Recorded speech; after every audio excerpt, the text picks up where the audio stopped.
कश्मीर, जिसे कभी धरती का स्वर्ग कहा गया था, आज बिलख रहा है। उसने बोला कि ये शायद मुस्लिम नहीं है, उसने उसको गोली मार दी। दिनांक 22 अप्रैल 2025, पहलगाम, जम्मू कश्मीर।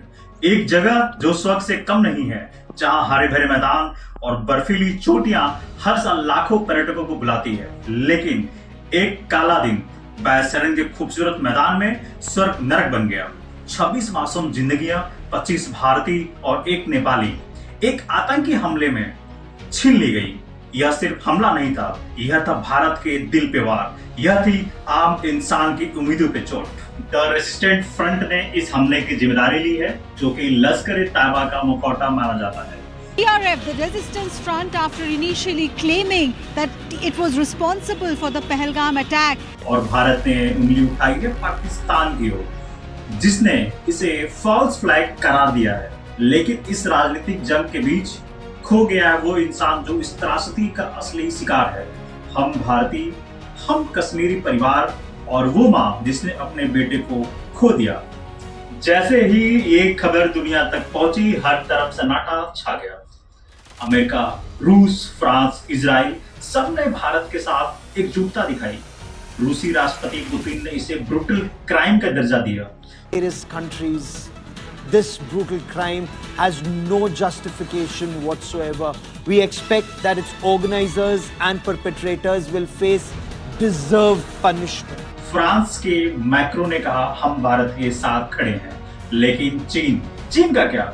उसने सिर्फ आतंकवाद की निंदा की, ना भारत का पक्ष लिया, ना पाकिस्तान का। क्यों? क्योंकि उसका अपना खेल है। चीन पाकिस्तान आर्थिक कॉरिडोर है। लेकिन इस वैश्विक समर्थन के बीच कश्मीर का आम नागरिक क्या सोच रहा है? वो दुकानदार, वो पर्यटकों से अपनी रोजी रोटी चलाता था, अब डर में जी रहा था। वो माँ जिसने बेटा उस हमले में मारा गया, वो क्या जवाब मांगेगी दुनिया से? आतंकवाद के नाम पर कश्मीर को दो हिस्सों में बांटने वाले लोग अपने सियासी महलों में चैन की नींदें सो रहे हैं। ये संपत्ति इकट्ठी करके किसको बांटेंगे? जिनके ज्यादा बच्चे हैं उनको बांटेंगे। भारत ने इस हमले के ऊपर अपना कड़ा रुख अपनाया है। इंडस वाटर ट्रीटी जो 1960 से दोनों देशों के बीच पानी का बंटवारा करती थी, उसे निलंबित कर दिया है, या यूं कह ले टर्मिनेट कर दिया गया है। अटारी बॉर्डर बंद कर दिया गया है, जिसमें अभी इस स्थिति में पाकिस्तानी डिप्लोमेट्स और पाकिस्तान के नागरिक को जो भी भारत में आए हुए थे, उन्हें जल्द से जल्द बाहर जाने का आदेश दे दिया गया। पीएम मोदी ने कहा, और आतंकियों को दुनिया के किसी भी कोने से ढूंढ के निकालेंगे। लेकिन पाकिस्तान ने पर्यटकों के बिलावल भुट्टो ने धमकी दी, अगर पानी रोका तो खून बहेगा। भारत को कहना चाहूंगा कि सिंधु हमारा है और सिंधु हमारा रहेगा। इस दरिया से हमारा पानी बहेगा या उनका खून बहेगा। इस जंग में भारत और जम्मू कश्मीर के आम इंसान पिस रहा। वो बच्चा जो स्कूल जाने से डरता है, वो बुजुर्ग जो अपने गांव में सुरक्षित नहीं है, क्या ये राजनीति उनकी आवाज सुनेगी? पाकिस्तान की 80% खेती और 1/3 बिजली इंडस नदी पर निर्भर है। भारत का ट्रीटी निलंबन उसके लिए आर्थिक तूफान ला सकता है। लेकिन जम्मू कश्मीर का क्या? पर्यटन, जो जम्मू कश्मीर की इकोनॉमिकल बैकबोन है, वो अब पूरी तरह से ठप है। दुकानें बंद हैं और मार्केट में सन्नाटे पसरे हुए हैं और होटलें खाली हैं। वो रेडी वाला जो पर्यटकों को चाय बेचता था, अब भूखे पेट सोता है। जहां की वादियों में कभी संगीत गूंजता था, आज वो वादियां कश्मीरी पंडितों की चीखों से सराबोर हैं। और मुस्लिम समुदाय उन्हें डर है, हर छापे से, हर पूछताछ से आतंकियों की सजा निर्देशों को क्यों मिल रही है? ये सवाल गूंज रहा है कश्मीर की वादियों में। कश्मीर जो भारत और पाकिस्तान के बीच विवाद का जड़ है, अब दुनिया की नजरें एक बार फिर से आ खड़ा है। भारत का आतंकियों पर कड़ा प्रहार, घरों को ढहाना, सैकड़ों को हिरासत में लेना, अब सब मानवाधिकार संगठनों की नजर में है। क्या ये भारत के वैश्विक छवि को धूमिल करेगा या फिर भारत में जो दर्द हुआ उसे समझेगी? लेकिन कश्मीरी जनता उसका क्या, वो सिर्फ शांति चाहती है।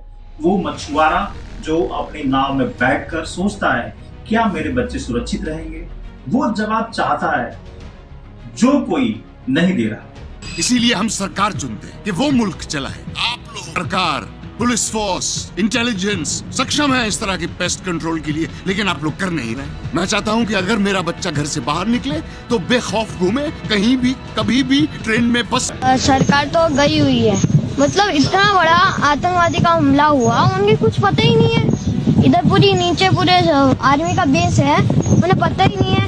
भारत ने साफ कर दिया आतंकी को बर्दाश्त नहीं करेंगे। टेरिटरी निलंबन है, वीजा रद्द, बॉर्डर बंद। ये कदम पाकिस्तान पर आर्थिक और कूटनीतिक दबाव डाल रहे हैं, लेकिन इसका सीधा असर क्या है? पाकिस्तान की धमकियां बढ़ रही हैं, शिमला समझौता तोड़ने की बात हो रही है। क्या ये दोनों देशों का युद्ध के कगार पर ले आएगा? और कश्मीर में हर घर में डर, हर गली में सन्नाटा। वो माँ जिसने अपने जवान बेटे को खोया, वो अब सिर्फ इंसाफ मांग रही है, लेकिन इंसाफ मिलेगा कैसे? हर तरफ सिर्फ गुस्सा और बदला है। हाय अल्लाह की कसम। बहुत दुख है, क्या करे, यही कमाने वाला भी यही था, बेटा भी यही। चीन ने कहा हम आतंकवाद के खिलाफ हैं, लेकिन उसने ना भारत का साथ दिया ना पाकिस्तान का। क्यों? क्योंकि उसका सीपीईसी दांव पर है। अगर तनाव बढ़ा तो चीन मध्यस्थता करेगा या अपने हित साधेगा?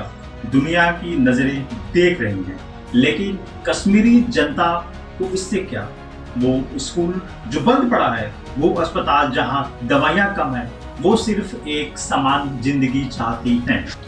अमेरिका, रूस, फ्रांस सब भारत के साथ। ट्रंप ने फोन किया, नेतन्याहू ने समर्थन दिया, लेकिन आने वाले एससीओ समिट में क्या होगा? भारत आतंकवाद के खिलाफ आवाज उठाएगा और पाकिस्तान पानी का मुद्दा। इस डिप्लोमेटिक जंग में कश्मीर का आम इंसान कहां है? वो किसान जो अपनी फसल नहीं बेच पा रहा, वो छात्र जो अपनी पढ़ाई छोड़कर घर में बैठा है, उनकी आवाज कौन सुनेगा? दोनों देश न्यूक्लियर ताकत हैं। युद्ध आसान नहीं, लेकिन असंभव भी नहीं। मोदी सरकार का इंडस्ट्री निलंबन एक ऐतिहासिक कदम है, लेकिन सवाल ये है क्या ये शांति लाएगा या और तबाही? कश्मीर में हर दिल में यही डर है, क्या कल फिर ये गोलियां चलेंगी? वो बच्चा जो अपनी माँ से पूछता है हम सुरक्षित है ना, उसे जवाब कौन देगा? कोई नहीं आया वहाँ पे 1.5 घंटा, वो दिन था कोई नहीं आया वहाँ पे। अगर कोई हेल्प होती, आर्मी होती तो मेरे को बच सकता था, कोई नहीं आया वहाँ।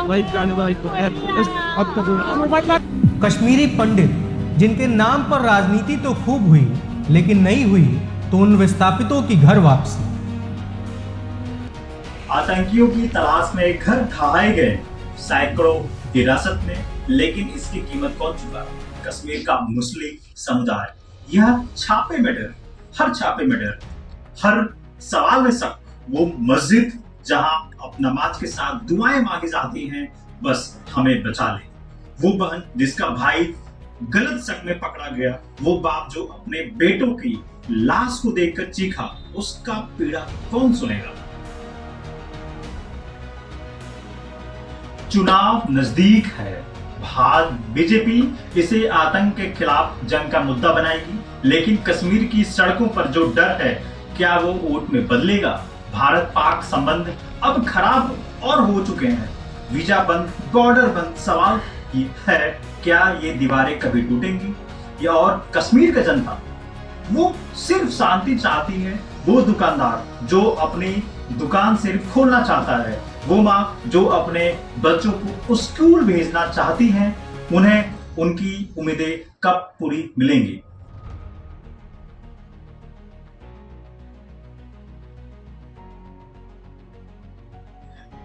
पहलगाम हमला सिर्फ एक तारीख नहीं, एक जख्म है। ये कहानी है उन 26 परिवारों की जिन्होंने अपनों को खोया है।